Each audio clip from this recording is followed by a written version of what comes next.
Sir, একটা money bag পাইছি, দেখেন তো এটা আপনি কিনা। না, এটা তো আমার মানি ব্যাগ না।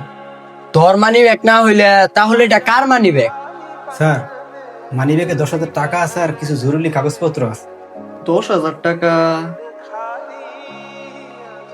ও, মনে পড়ছে, ইসমাইল আসছিল, হয়তো বা এটা ইসমাইলের মানি ব্যাগ। তাহলে ওরা কল দেয়া বল আইসা মানি ব্যাগ নিয়ে যাইতে। আইসা, ঠিক আছে। ঠিক আছে। হ্যালো ইসমাইল, সকালবেলা যা তুই অফিসে আসছিলি, তোর কি কোনো মানি ব্যাগ হারাইছিল? হ বন্ধু, আমার মানিব্যাগ হারাইছে। মানিব্যাগে 15,000 টাকা ছিল। কি, 15,000 টাকা?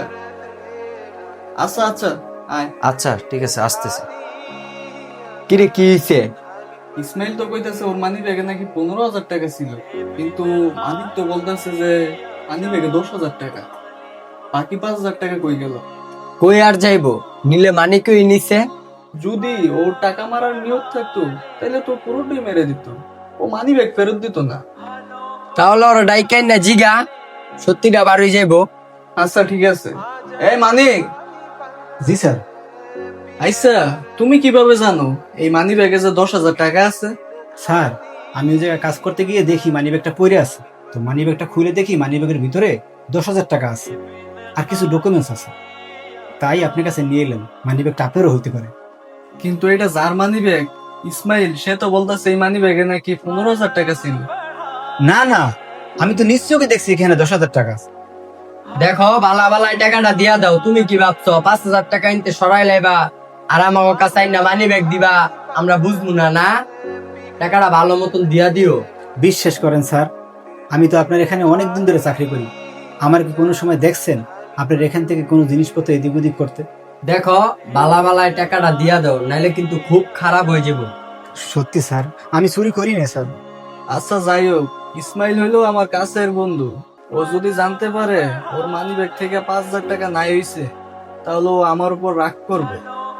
আমি এখন আমার কাছ থেকে টাকা বইরা দিতেছি, তোমার সামনের মাসের স্যালারি থেকে 5,000 টাকা কাইটে রেখে দিন।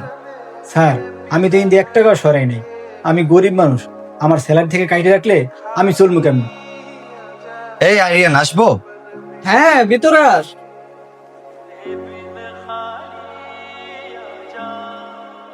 এলো তোর মানি ব্যাগ, আর চেক করে নে তোর 15,000 টাকা ঠিকঠাক আছে কিনা।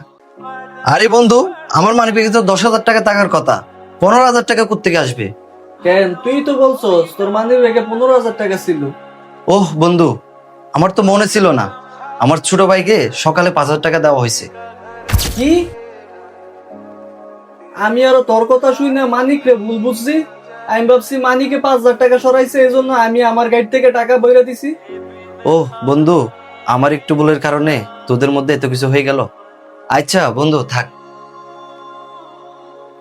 মানিক, আমার জন্য তোমার এত অপমানিত হইতে হয়েছে, ওটার জন্য সরি। এনে তোর টাকা। আচ্ছা বন্ধু থাক, আমি গেলাম। মানিক, আমি তোমার না বুঝই ভুল বুঝছি, আমার তুমি মাফ করে দিও। ভুল বুঝলেন কই স্যার? আপনি তো আমার ডাইরেক্ট চোর বানাই দিয়েছেন। আমরা গরিব মানুষ, আমাকে সবাই ভুলে বুঝ। আপনার এইখানে আমি এতদিন ধরে কাজ করলাম, আজ পর্যন্ত আপনার কখনো বিশ্বাস ভাঙি নাই। আসল কথা হইলো স্যার, আপনারা বড় লোকরা আমাদের গরিবের সাথে অনেক খারাপ ব্যবহার করেন। তারপরেও আমরা কিছু মনে না কইরা কাজে আসি। কেন স্যার জানেন? আমরা কাজ না করলে আমাদের ফ্যামিলির মুখে খাবার জুটবে না। ঠিক আছে স্যার, তাইলে আমি আসি।